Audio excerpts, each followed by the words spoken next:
Mummy అందరూ చర్చిలో హల్లెలూయా హల్లెలూయా అంటారు కదా, దాని అర్థం ఏంటి? చాలా మంది ఈ క్వశ్చన్ మనకి అడిగారు కామెంట్ బాక్స్ లో. నేను చదివాను కూడా, ఏదో ఒక రోజు చెప్దాం అనుకున్నాను. మా బాబు కూడా ఇదే క్వశ్చన్ అడిగాడు. హల్లెలూయా అనేది హెబ్రీ పదము. దీన్ని మనం రెండు విధాలుగా విభజించవచ్చు, హల్లెలు మరియు యా అని. హల్లెలు అంటే స్తుతించుట లేదా దేవుణ్ణి పొగడడం, గణపరచడం అని అర్థం. యా అంటే యెహోవాని అంటే దేవుణ్ణి అని అర్థం. హల్లెలూయా అంటే ప్రభువుని స్తుతించడం లేదా యెహోవాని గణపరచటం అని అర్థం. ఈ రకంగా చూస్తే పాత నిబంధన గ్రంథంలో అనేక చోట్ల యెహోవాని స్తుతించండి, దేవుణ్ణి స్తుతించండి అని రాయబడి ఉంది.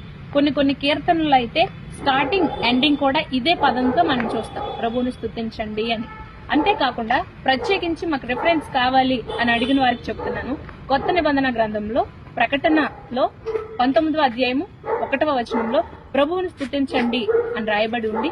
కిందన ఫుట్ నోట్ లో హల్లెలూయా అని రాయబడి ఉంటది. మీరు ప్రత్యేకించి వెళ్లి చూడొచ్చు. ప్రభువుని స్తుతించడానికి హల్లెలూయా అనేది ఒక పదం మాత్రమే, అంతేగాని ఒక మనుషులు సృష్టించింది మాత్రం కాదు. ఏదేమైనా మనం దేవుణ్ణి స్తుతించాలి. హల్లెలూయా.